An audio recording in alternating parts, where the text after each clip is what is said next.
Welcome back to the Call on Our Shot podcast. I'm Austin. I'm joined by Logan, and this is our weekly podcast that's posted every morning or every Wednesday morning at 10 a.m. Eastern time. If you want to download the podcast and listen to it on your drive to work or whatever, the link is in the description, or just go to wherever you get your podcast and type in Call on Our Shot and give us a good rating. But without further ado, Logan, we have an action-packed episode with the past couple weeks, we've been like, what are we going to talk about? But we got plenty of the MLB back with the NFL free agency in a full loop, and we're going to be answering your guys' questions as well that you submitted to us. But without further ado, Logan, how are you doing, man? I'm doing amazing, because every single week when we would talk about this, we'd be like, can baseball just come back to give us something else to talk about? Well, not only is baseball back, but the NFL is just churning out all these news stories. It's amazing, and I'm not even going to spend any more time because I definitely want to dive right into it. Yeah, 100%. So today's episode, this is how it's going to go. We're going to start with the NFL. We're talking about some of the biggest news and whatnot going on there. Then we're going to transition to a couple of your guys' questions. We're going to end with the MLB, talking about some future bets that we like, some things we think have decent value on them. And we're going to try to address the biggest moves in both of the NFL and MLB kind of free agency / trade kind of season. And we're just going to get after it. Again, shout out to our COS All-Stars. We appreciate all you guys for supporting the channel. Click that like button too. Subscribe if you're new. And let's get it into it. And I don't skip this one. Tom Brady, he's back. I mean, what was your initial reaction? Because I know we've kind of, there were some reports that were like, is he really retired? I mean, he did play 22 years, and now he's back for 23rd. But did we ever really think he was going? I don't even know what to do with this story. But what was your initial reaction when you saw the news? Because I was at Disney. I was at Disney. I was super busy, and you were like, nice. You just texted me. I was like, oh, brother. Yeah, it was, again, as a fan of a team in the NFC South, I was quite pissed off. I'm like, why do you tease me like this? Like, what? You told me you were leaving. You told me you were retiring out of the division, and I was excited because the Bucs were about to be a bottom feeder team. But hello, somehow Tom Brady has returned. If you know the Star Wars quote, you know it. But I mean, it's really like, it's one of those. He wasn't even retired long enough to really for it to sink in for me. It just kind of felt like he took a few weeks in the offseason, was like, I don't know if I want to do this. But then, maybe he saw Aaron Rodgers, and he saw his competitive juices started flowing, and he's like, you know what? Unfinished business. I'm the GOAT, but I need to be the GOAT even harder. Whatever. NFL, the NFL is better with Tom Brady. Love him or hate him, it is better with him. So again, it's a good story nonetheless. Yeah, I mean, I know you always talk about a good pulse for the Philadelphia city, and as a person that lives in Tampa, I can tell you the people are amped up. They were really concerned. They were like, "Oh no, what's going to happen without Tom Brady? What are we going to do? This team's going to go back to being the terrible Bucs that we've seen for the past 20 years of this team not being all too good." But now everyone's back in happy spirits. Another year of Tom Brady, another year to just go back after it. They're making a couple moves, to improve the team. I think they just signed Russell Gage. I believe they signed a couple other guys, bringing a couple guys back as well. But I don't know how you're all right. The NFL is much, much better with Tom Brady active and playing. I mean, yeah, I mean, I've had a lot of seasons where I hate Tom Brady. I got the Jets pennant in the back. He gave me a lot of pain throughout the years.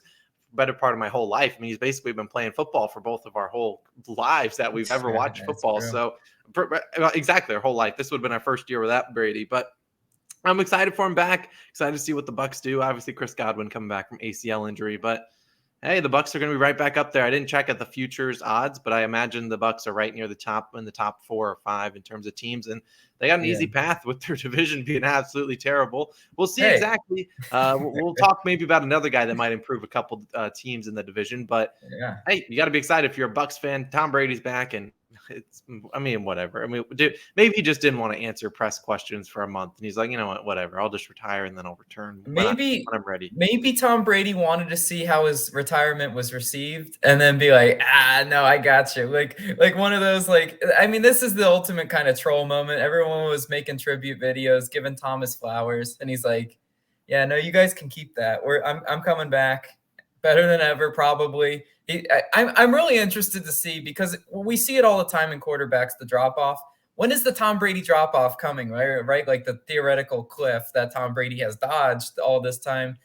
Do we maybe start to see it now? Probably not, unless the big question is, I don't know how much better or worse the Bucs offensive line is getting in the offseason. Really, I'm not a Bucs fan, don't track that.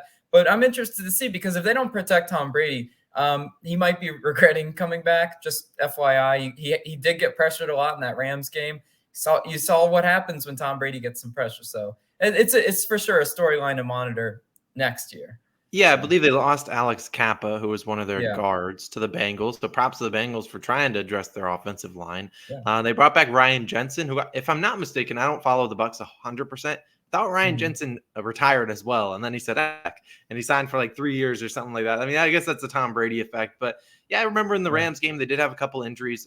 Tristan Wirfs or whatever was injured in yeah, that game, so obviously he's the guy on the, I think he's the right tackle if I'm not mistaken, or left tackle, one of the tackles, but. Yeah, Tom Brady's got to stay upright or you got no chance of winning. But either way, it's yeah. going to be fun to see him back. And then another guy that we might be returning, I mean, we've kind of hinted at him, Deshaun Watson. I don't really know. We won't spend too much time on him because we probably will spend a lot more time in the coming weeks on Mhm. Deshaun Watson whenever the trade news goes down. But Deshaun Watson, he was, not charged with anything, not saying he's necessarily guilty or innocent, but he's not facing any charges, I believe, in the federal legal system. And then who knows what the NFL will do to suspend him or do whatever they do. But we should see a Deshaun Watson trade in the coming, next week, 2 weeks leading up to the NFL draft. And your Carolina Panthers are a team right at the top of it. So what are your Yeah. thoughts on him? I doubt you think you're going to get him because that's what the Panthers do. Yeah, I'm cautiously optimistic. He is one of the teams rumored to be finalists, but it's if you start to look at the list and the reporting, it's like, well, there's a bunch of teams still currently in the running. So again, the dust is far from settled on this whole Deshaun Watson situation. Not only what team he'll go to, and then also what potential repercussions he might face within the league. So like this is one of those storylines that like yeah, damn, I'd love the Panthers to upgrade from Sam Darnold to Deshaun Watson because even as rusty as Deshaun Watson might be, distraction or no distraction, he's 10 times better than Sam Darnold. So it's like one of those, I'm monitoring it. I'm cautiously optimistic, but it's definitely something we're going to probably talk about this weeks to come because it's far from over for sure. 100%. Yeah, we don't really know. I mean, he could be traded before this episode even goes live at 10 a.m. Eastern True. time on Wednesday. Then we're recording this at 7 p.m. on Tuesday night. So we'll talk about him a little bit more. I'm just as your friend. I'm hoping you guys get him. I love Deshaun Watson. Love rooting for him. Super cool. Yeah. And he'd be returning close to his alma mater at Clemson. So that'd be pretty Mhm. cool too. But knowing our luck, he's probably going to the New Orleans Saints, and that's just going to be a headache for you for the next decade plus. So that's just Yeah. how the NFL seems to work for our favorite teams. But we'll talk about him in a little bit. But another guy that was traded, and we'll kind of switch orders that we had pre-show, Carson Wentz. He was traded right after, I believe he was traded on Wednesday, right after our Mhm. podcast went live to the Commanders. This is a big move. Our Commanders back, or in the future. All right, you know what? I'm going to be the scorching hot take guy. I'm going to say that this actually does make Washington better, simply because Taylor Heineke, love him, gritty as hell. He's one of those players that I love watching, but he just wasn't the long term answer. Carson Wentz at least can make you feel like, all right, this guy can get us to the playoffs. He can play at a higher, like Carson Wentz's ceiling is higher than Heineke's, right? Does that make Yeah, sense? 100%. We've seen Carson Wentz in MVP form prior to the injuries. Now a lot of clowns out there on social media want to say, well, watch what FedEx Field does to an injury-prone Carson Wentz. Yeah, RIP. That's a big question mark. Can he stay healthy enough? I mean, sure. I'd love to see Carson Wentz play a full season and see what he does. But like he left such a bad taste in everyone's mouth in that Jacksonville game that the Colts just said, absolutely not, buddy, get out of town. So it was one of those just mutually agree part ways. And Carson Wentz, I hope, for his sake, he carries that chip on his shoulder and he says, look, I get to face my old team, Philadelphia Eagles, twice a year, and the Philly fan will be ready for him, by the way. And, I just get to go to a team that's got some decent young talent and, again, prove yourself. We'll talk about some quarterbacks, but Sam Darnold was on a prove yourself deal last year. Mitch Trubisky, we'll talk about in a minute. He's on a prove yourself, and Carson Wentz also on a prove yourself kind of deal this year. 100%. They did a big commitment by taking in all of his salary, which he's got another couple of years at like 20 plus million a year. Carson Wentz is an interesting guy to project. Now, if you look strictly at his stats last year, honestly had a pretty good year. I mean, he had 27 touchdowns, like 7 interceptions. Didn't look at his fumbles. I don't need to see that. I don't need to see that number. We're just looking at touchdowns and interceptions. I mean, watching Carson Wentz is honestly like giving yourself a headache. Now, if you want to watch some fun, headache-free NFL football on Sundays, probably don't want to tune into Carson Wentz because that guy is taking a lot of risks. But honestly, I kind of think that might be what this Commanders team needs. And I am honestly predicting a career year for Terry McLaurin. Now, a lot of people expected Scary Terry to have a great year last year with Ryan Fitzpatrick. Then obviously Fitzy was out within the first week or two. And then it was Taylor Heineke's show basically the rest of the season. But I really like Carson Wentz because what is he not afraid of doing? And sometimes comes to the detriment, launching the deep ball. And we've seen Terry McLaurin really become one of the elite deep ball catchers, kind of going and making those contested catches. So I wouldn't be surprised if Terry McLaurin has a breakout year. I think he'll be a little bit undervalued in fantasy football. So a guy that I'm looking at, I think he's going to be on a breakout campaign. But I'm just hoping for the day that Carson Wentz, puts it all together, stops getting injured every game, stops spraining both ankles on the same play. Just cool it down. You don't need to win the game on every single play. And I think if he doesn't do that, I mean, you're right that if the Jaguars had not won that final game for the Colts, I think Colts fans would be like, all right, Carson Wentz might be the future. But the fact that he just absolutely imploded, they lost to the Jags and didn't make the playoffs. They just had to cut the head. They just, nope. I mean, honestly, prior to that, I know he had a couple duds to end the season, but prior to that, they were like, the Carson Wentz experiment was, experience was fine. But then that game just absolutely just nosedived his whole Colts career. But still, I'm excited for the Commanders. I mean, Taylor Heineke is who he is. So I'm excited to see what they do with him. Hopefully Ron Rivera can get the crew rallied around him and hopefully they can get back to winning some football games. Yeah, look, as you were talking, I kind of created an analogy in my head. Like Carson Wentz it's kind of like he's a factory worker, right? Like he's putting out some pretty standard work. He's quietly, building the product and everything. But then he just sets the factory on fire. And he didn't have his boss's attention negatively before. And then he just absolutely lit the factory on fire. And they're like, we got to fire you, dude. Like you just burned this place to the ground. That's what he did in Indy. It was like, don't give us a reason to fire you. And this is a job at the end of the day. And they're like, you got to go. Like the door is over there. You can't lose to the hapless Jaguars in a must-win game. You just can't do it. So like I said, I hope he carries that chip on his shoulder. At the end of the day, the NFL is a business. You're not performing. You won't be in the league long. So, Carson Wentz, potentially your last opportunity. We will see. That's true. He could be in after this next couple year or whatever. He could be a backup QB kind of going. And speaking of another backup QB getting another second chance, Mitchell Trubisky coming from the Buffalo Bills. Obviously, only played there for a year, and then now with the Pittsburgh Steelers, it looks like his job to lose. Obviously, Mason Rudolph is still there, but I don't think Steelers fans want to see any more Rudolph. Unless it's on Christmas time. I'm so sorry. I'll leave now. But still, Mitchell Trubisky. I want to just tackle him because I honestly love this pickup for the Steelers. Now, granted, Steelers fans might have came into the offseason. They were like, well, Rodgers is a free agent.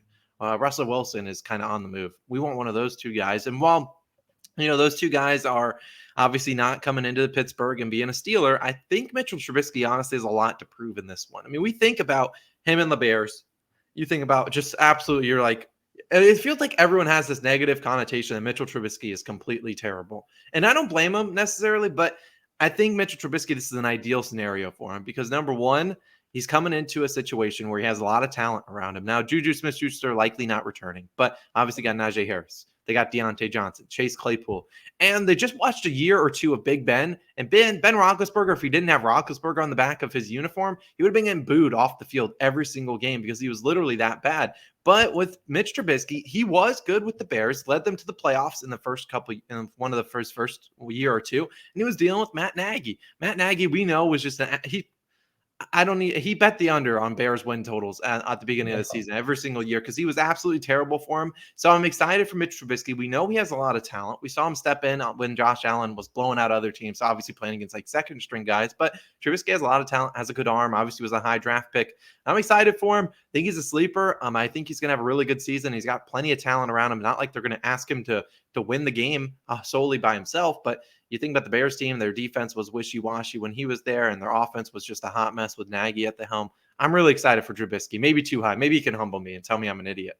Yeah, well, I'm not only going to humble you, but I'm going to ask that we timestamp this specific thing. So when he is stinking it up during the year, we can come back to this and remember how high you were on I almost said Matt Nagy, on Mitch Trubisky. But at the end of the day, when this news first happened, I kind of texted you and I was like, and you were really high on him, like you just expressed now. And I was like, no, I was like, why? Because I've seen this before. What the Carolina Panthers did last offseason is exactly pretty much what the Steelers are doing with Mitch Trubisky. It's like I was just talking about. It's the prove it narrative.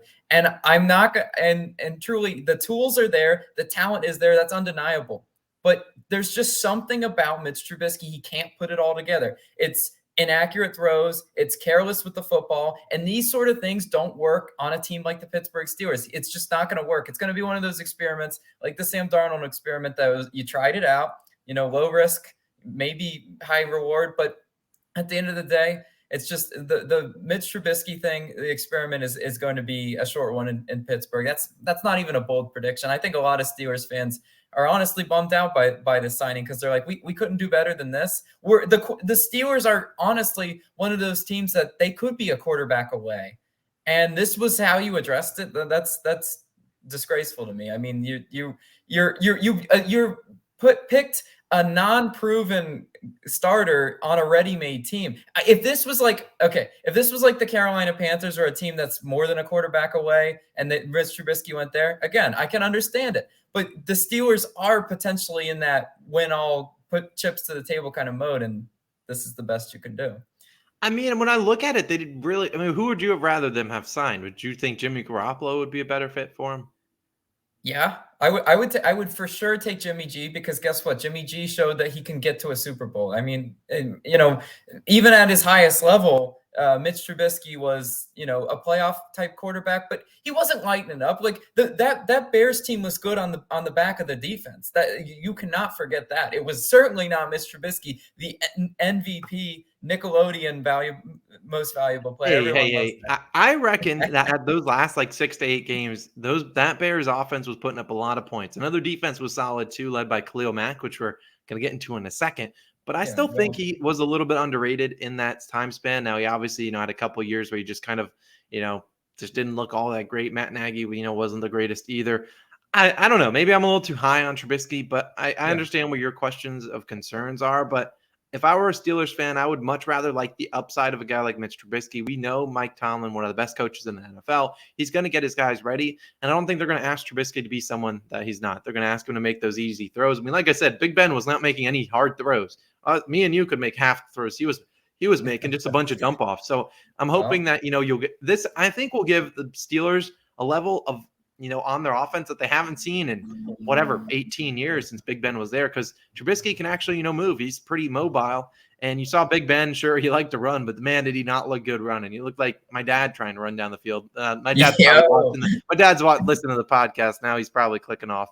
But either way, I'm really high on Mitchell Trubisky. I'm ready to be humbled by just an absolute terrible start to the season, but I'm happy for him to at least get a second chance. And I think if he's going to become a starting caliber QB, get that next big contract like we've been seeing a lot of QBs get, I mean, hey, this is the biggest time to get it. The Pittsburgh Steelers nation will love you if you win some football games. So I'm excited for him. Yes, and they will boo you off the field if you turn the ball over like you did in Chicago. Just saying that. That is true. But let's stay in the same division. Go to the Browns, because they made a big move, trading for Amari Cooper. Now, we saw Amari Cooper was going to be released by the Cowboys. Obviously, he's getting due 20-something million over the next couple of years. And I guess they ended up trading him, I think, for just swapped 6-round picks with the Browns. What's your initial takeaway on this? Because we've seen, obviously, the Browns made one big splash for a wide receiver in a trade a couple of years back out of Beckham Jr. We see how that one worked out. What's your take on Amari Cooper? You think his fortune will be a little bit different than OBJ's? No. I think I'm one of those people that I see Dallas's point of view, and I'm like, I kind of like it. I like Dallas's point of view. What they did, they said, all right, when it comes to the Amari Cooper versus Michael Gallup, is there such a premium on Amari Cooper that we have to keep him? We have to sign him to a long-term deal and pay him all this money? Or do we take the younger talent of Michael Gallup, who's shown flashes, yes, injuries too? I like what Dallas did. I don't like what the Browns did in this. I mean, the Odell Beckham Jr. that was a failed experiment. Why? Because you know what? The same variable is still there, and that's Baker Mayfield. Last time I checked, Baker Mayfield's still the starting quarterback of the Cleveland Browns. So what's Amari Cooper going to do to change the fortunes of this team? Not much. I mean, he's just going to be probably Baker's number one option, but this is just not I don't know. I'm high on what Dallas did because I see it from their point of view. Like, hey, that's a decent, you know, I don't know, departure, I guess, for them. I think from my point of view, I think this is a win-win for both teams. Now, obviously, we'll start with the Cowboys. They got rid of Cooper, and I know we could hear the Coop chants in at the Cowboys home games. That was cool to listen to. But you're right. This was a salary cap kind of thing. Gallup has been very good when he's gotten his chances. I think he'll be very good this season if he can stay healthy. It was basically you're saving $10 million to get rid of Cooper and sign Gallup to an extension. You couldn't have physically him, Gallup, and obviously CD Lamb at the helm. It just wasn't going to work out financially. So it was smart to get rid of Cooper. And I think for the Browns stance, I think it's going to work out. I think I'm on a little bit of a different spectrum for you because you think about OBJ, you think about Jarvis Landry, who's just released. Both those guys, honestly, they cause a lot more drama off the field than really they should. And I think about Cooper as a guy that's just all about business. Obviously, coming from the Nick Saban model at Alabama, it's been strictly, I'm going to come here, do my job, and get out of here. Now, he's one of the better route runners in the league, and I think that will be important for Baker Mayfield. And I think Baker is due for a breakout year. He absolutely needs one, and I think he's just going to he's heard enough of the hate. I mean, he sees his name on social media for absolutely no reason. People talking bad about him, and I don't blame him. I've talked bad about Baker Mayfield more than the next guy. Coming from you, this is blasphemous. I think Amari Cooper will be a big add to this team, and I know they brought back Dearness Johnson. We'll see if Kareem Hunt's out of there. I don't think he will be, but I don't know why you paid Dearness Johnson, Nick Chubb, and Kareem Hunt, but whatever. It's the Browns. They do what they want. But I really like this trade for both teams. OBJ just wasn't a good fit in Cleveland, and then Jarvis Landry was solid, but he never was that guy that could go down the field and make contested catches over guys. And so I'm excited for this trade. I know Cooper has dealt with some injuries in the past, but he normally plays a good amount of games, whether he's, 75% or not. He's still a guy that can make plays for you. And I'm just excited for the Browns to get someone back like Amari Cooper. Not like it cost you an arm and a leg to get him like you might have needed. Yeah. I mean, what did the Cowboys trade? A first-round pick and more things for him a couple years back. True. I like the move for the Browns. I don't know. Maybe I'm just in a positive mood.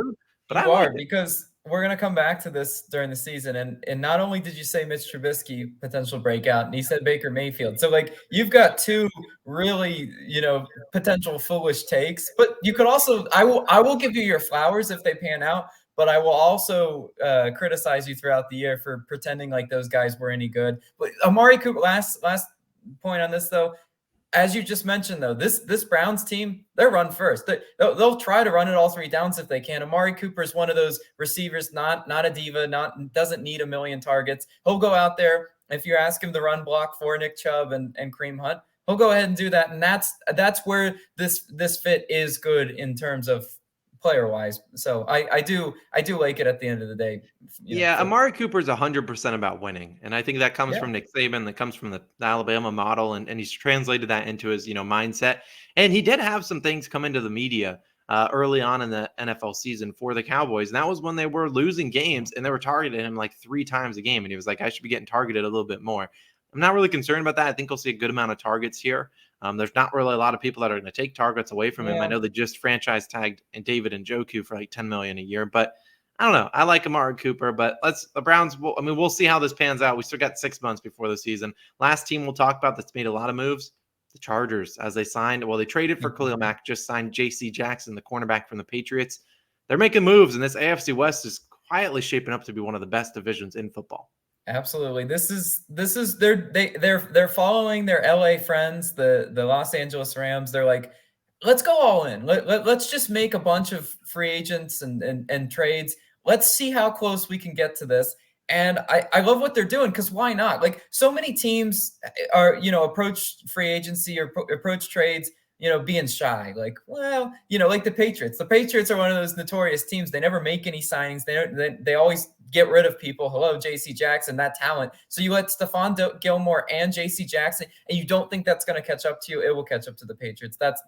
It's going to happen. But talking about the Chargers, I mean, look, you had another great edge rusher, too, already good, pass rushing defense. You shore up that secondary. I mean, and you need it. Facing Patrick Mahomes twice a year, now facing Russell Wilson twice a year. I mean, this is going to be a really, really entertaining team and division to watch. I think now maybe they've closed the gap between them and potentially Kansas City a little bit. Yeah, I mean, this is the exact time you want to go all in and try to win some Super Bowls because, I mean, think about Justin Herbert's still going to be on that rookie year for the next year or Exactly. two or whatever it may be. And so you got money to play with. I mean, once he gets into the extension, he's going to be commanded 45 million a year, I would imagine, is where his Mhm. salary will be roughly about, kind of similar like a Patrick Mahomes kind of thing. Yep. And I like the moves. Now I didn't even put them on here, but they did. I don't remember that. I think they signed Sebastian Joseph Day or something. I don't remember exactly, but they did sign some defensive tackles, which I'd argue are probably just as important as this Khalil Mack and J.C. Jackson, because we remember that Chargers team, what they couldn't do last year, stop the run. They just got absolutely used and abused. We know this because we just took the player props of the over and rushing yards for whatever running back faced them. And it normally cash more often than not. So I'm excited for them to sign those guys to kind of shore up the trenches because they need to do that. You got to be able to stop the run to win football games. But this is awesome. I mean, they got so much talent on the defensive side. I've seen some links to maybe Bobby Wagner potentially going to the Chargers, which would be pretty cool, but I don't know if that will pan out. But still, you got to be excited if you're a Chargers fan. I know they're building up a fan base in LA. Hard to do it with the Rams just winning the Super Bowl, but a lot to like for the Chargers. Their colors are super cool, and they got Justin Herbert, they got Magic Mike Williams, and they got Austin Eckler, which I'm a big fan. If I had to pick a team in the NFC, I'd probably be leaning on the Chargers if I had to, or not in the NFC, in the AFC, like another AFC. team to Yeah. root for besides the Jets, because I might be looking for a new team soon. I You might be should. going to the Chargers. Maybe I'll jump on board You while they still got you room should on the you should bandwagon. jump on a team that knows how to draft Hey, and no, no, knows no, how come to. on, come on, come on, come on. We don't Yep. need that. This is a positive day. Shut up. You just said you're looking to trade in your fandom. The Chargers are a perfect team. They have all of the growth potential, and honestly, if they can conquer the Kansas City Chiefs, or at least split them, right? Like win one maybe at home versus the Chiefs, they'll be up in the playoff picture for sure. This is a team certainly headed in the right direction. 1000%. Now let's transition into MLB. But before we do that, let's talk about Yeah. one question from one of our supporters, Sean Murphy. Always commenting on my NBA videos and on Twitter. We appreciate you for supporting us. He asked what our first year of betting was like. And I don't really want to go into too much depth, but I'll let you kind of tackle this because obviously we're known for our betting and our betting picks videos, even though my NBA ones have just been absolutely selling bad info for the past couple weeks. But we're going to turn that around one of these days. Maybe tonight. Maybe we'll go 1-0, hopefully. But either way, what was your first year betting like? Because obviously, we aren't experts. We don't claim to be experts at all, but we like to give our betting picks and hopefully they pan out pretty well. So I'll let you tackle this. I'll answer and then we'll move on to MLB. Yeah, well, okay. If we want to start, I started gambling first in the NFL season when I first moved to Pennsylvania because it was legal here, and I was pretty shocked with how backwards spreads were, and I was like, whoa, why did that cash? Like I didn't really understand why my square mentality wasn't translating to wins, right? When we always kind of make fun of the whole square bets, the looks so good on paper bets, but it's just a trap, and I was getting trapped left and right, and I'm not even gonna lie, it was I had really mixed results. I got burned out really quickly on NFL, but then really the shift came when like I had a full year of MLB betting, right? And you and I are gonna have a lot of fun with baseball. So if maybe you guys are either one, don't like baseball, or two, maybe a casual, maybe you could warm up to baseball, give it a try and listen to us because we're gonna make it a lot of fun. We're gonna have a lot of fun with it this year. But I had a full year to learn from my experiences, and you're experiencing right now my post All-Star break blues, where just things that the trends and things that were working first half of the season don't work the second half of the season. So those are things that and lessons that I want to apply more to my gambling career, and the longer you do it, the better you'll become. And again, what do we always preach on here? Bankroll manage. I mean, come on. Don't bet the house one night and regret that decision. Don't bet something that you're going to regret 6 months from now, right? Yeah. I agree with you. And so I'll keep my story short and simple. I started, I don't know, a couple years back, just on a couple offshore books. I think I was on MyBookie and Bovada, and I was the guy that just loved to play some parlays. I would just play some spreads, play some over-unders.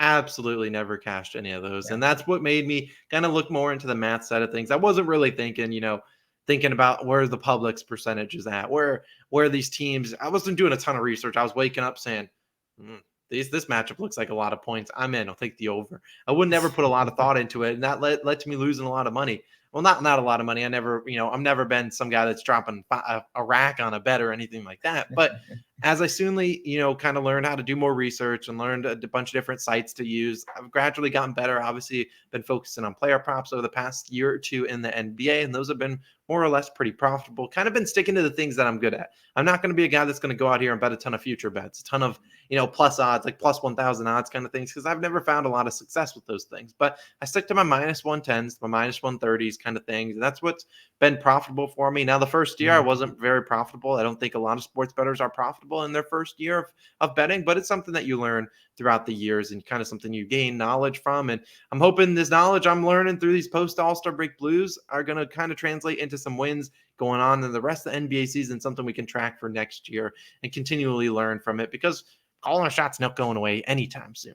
Yeah, well, exactly. And I hope what a lot of people can understand is sports betting, it's a trend. It's about hot and cold streaks. And unfortunately, right now, as we're recording this, you're on a cold streak. And these things happen. It can't always be one big hot streak. Simply, we'd all be millionaires.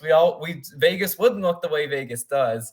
And if we all got on hot streaks all the time. But you know what? It's about riding the wave, and be all right. Yeah, it's all about playing within your means. Now, if you Exactly. suddenly are on a hot streak and then you go on a cold streak and you start upping your units, I wouldn't advise that. But just Yeah. managing your bankroll, continuing to place things that you really like, things that you think have a good value, good edge, and then hoping the ball bounces your way. I mean, some nights I'll go into a night with 10 picks, like 10 leans, and then I'll end up dwindling it down to 3 or 4 picks that I actually like. And it's painful when those 3 or 4 picks don't pan out and the other 6 or 7 are absolutely crushing it. And that's been happening over the past couple of weeks. But hopefully I just have a better selection process throughout the rest of the NBA season. We can get back to winning, because it's a lot more fun making the videos when you're winning rather than you're losing. And you can speak on that. But without further ado, we have a lot of exciting plans, because the MLB is back and our opening day is this April 7th. Your last podcast, we were talking, we're like, man, we just hope baseball's back. And I don't think it was announced until the last Wednesday night or maybe whatever. But we're happy that it's back. We didn't lose any games. So we still got 162 games. The whole grind of the season, man, we got to do some stretches before our episode. But for people that are curious, they're like, Austin, what are you guys going to do for MLB? Austin, Logan, what are we doing?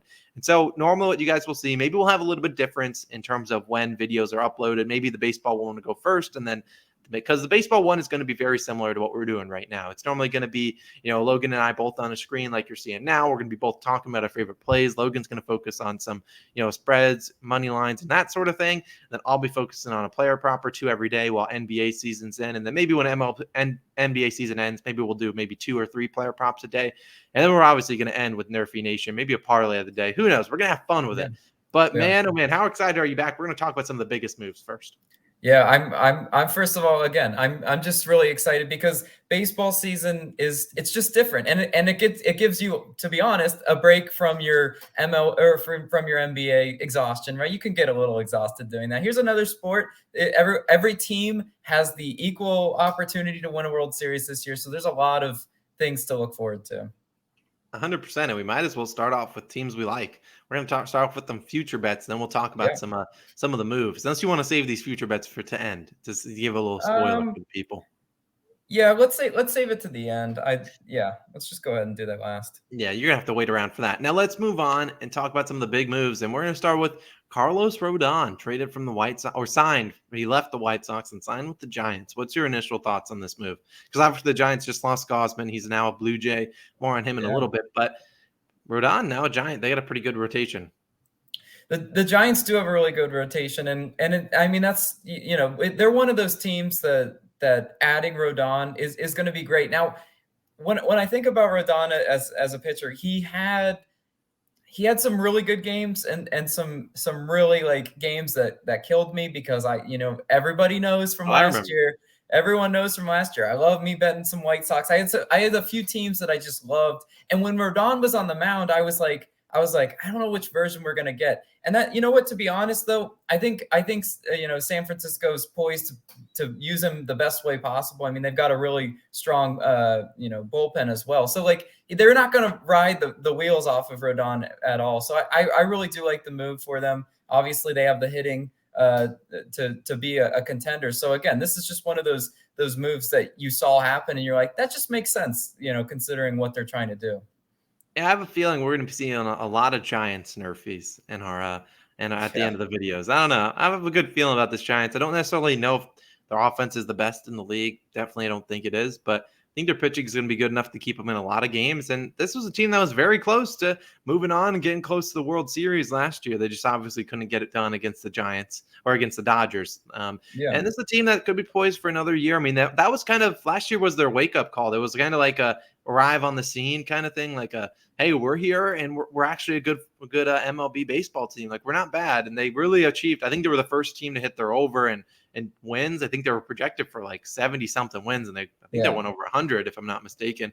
I'm excited for that move. We'll see exactly how it pans out. Now, moving on to another move that happened, and it's with my team. I am a Yankees fan, although I'll kind of bandwagon the Braves because I lived in Atlanta. But Convenient. mostly convenient. I'm a Braves fan now. I don't know if you knew.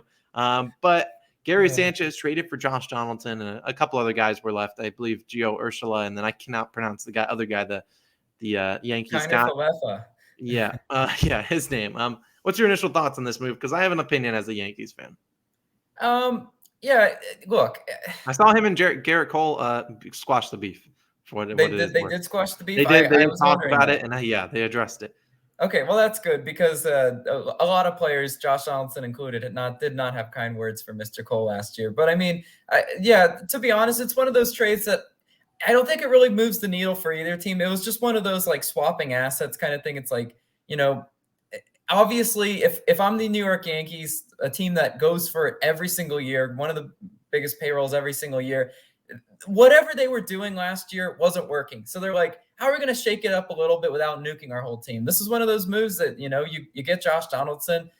He fits the build, right? Like this is what the Yankees do. He's one of those, classic Yankees players, if you ask me. It's just, he looks the part. He'll play the part. So it's one of those things. Like, I don't know that this necessarily made anyone run out and go bet a Yankees World Series future, but I don't know. It makes sense. Yeah, as a Yankee fan, I can kind of agree with that. I'm not necessarily thinking we're back, baby, or this is our World Series to lose. But as a guy that's watched Gary Sanchez over the past, really over his whole career, he's just been, and I think the Yankees have way too many guys like this that are just home run or bust. And Gary Sanchez was literally the epitome of home run or bust. If he wasn't getting a home run, he was striking out. The man was hitting like barely above 200, sometimes in the 180s. He was not good, and he was just hitting home runs, which was good. You're playing in Yankee Stadium, not that hard to hit a home run, but I'm excited for Donaldson, improve their defense a little bit, and he's going to hit a better percentage than Gary Sanchez. He can't possibly go worse than Sanchez, and that's something that when I'll talk about my MLB future bet, it's a team that loves getting on base, not a team that hits a lot of home runs. And I'll be talking about them in a second. Won't hint at them just yet, but it is a team in the same division. I won't lie to you. That probably spoiled it, but either way, I like the move. I think it's a good shakeup for the team a little bit, getting rid of a couple guys that were in their starting lineup, now replacing them.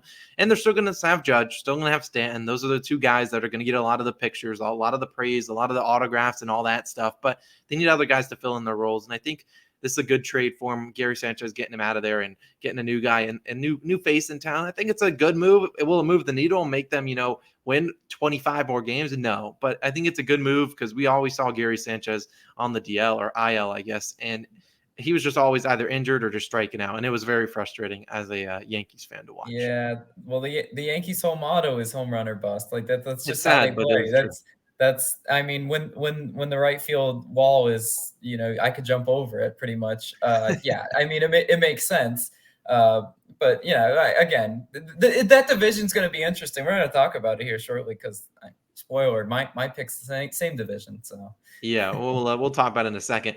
Let's talk about Freddie Freeman and Matt Olson. Now, Freddie Freeman has been linked to the Yankees, sort of. I don't imagine that he goes to the Yankees, but we'll see. The Yankees, are big spenders. They don't care.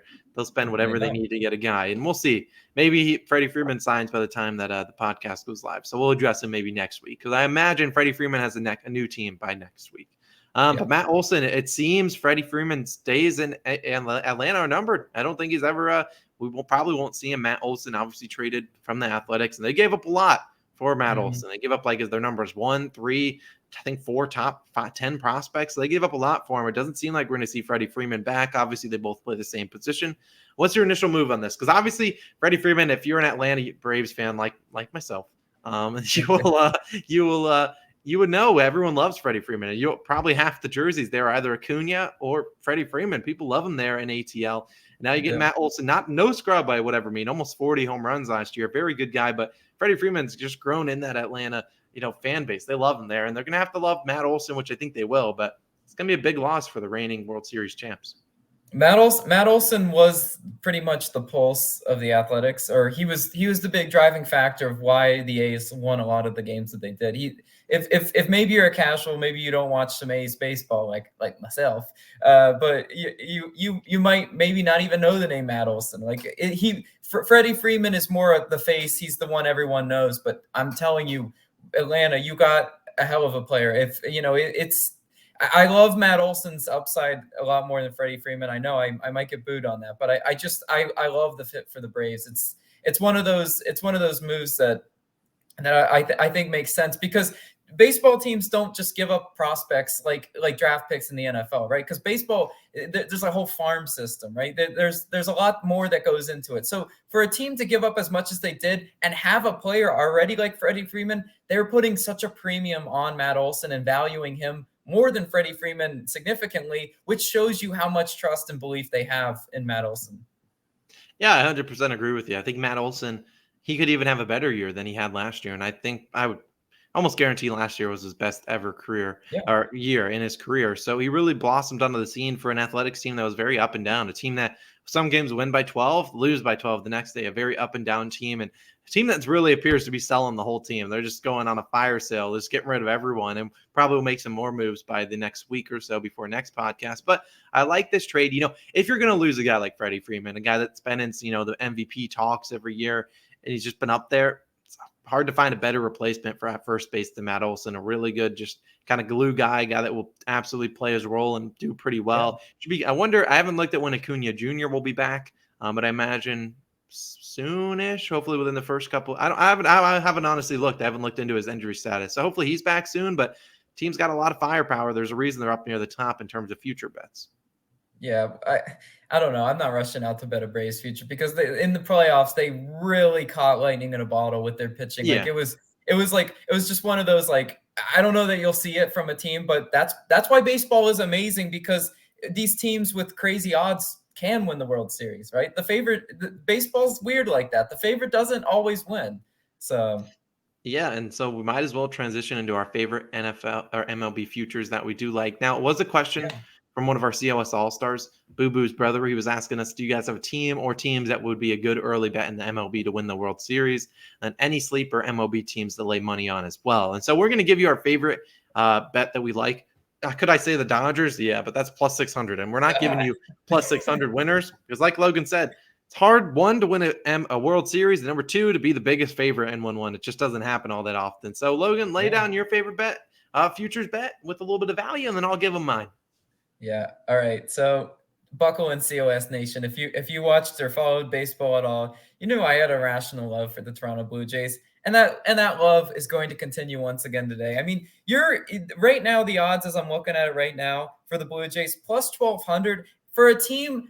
If you look at one of their big weaknesses last year, or the reasons why I got duped into thinking, well, the Blue Jays are going to win in this situation more than not. It was their pitching, right? Robbie Ray's not on this team anymore. Robbie Ray, and people like that and Ryu had to carry such a big load, and oftentimes they got smoked. And it didn't matter how good the hitters were for the Blue Jays, they just couldn't keep up with the lack of pitching. Well, guess what? In the offseason, they got Gausman, as we kind of talked about, and they also got Kikuchi from the Seattle Mariners. And I mean, shoring up the pitching rotation, that's why when I'm looking at this list, I'm like, it's interesting that the Blue Jays are this high.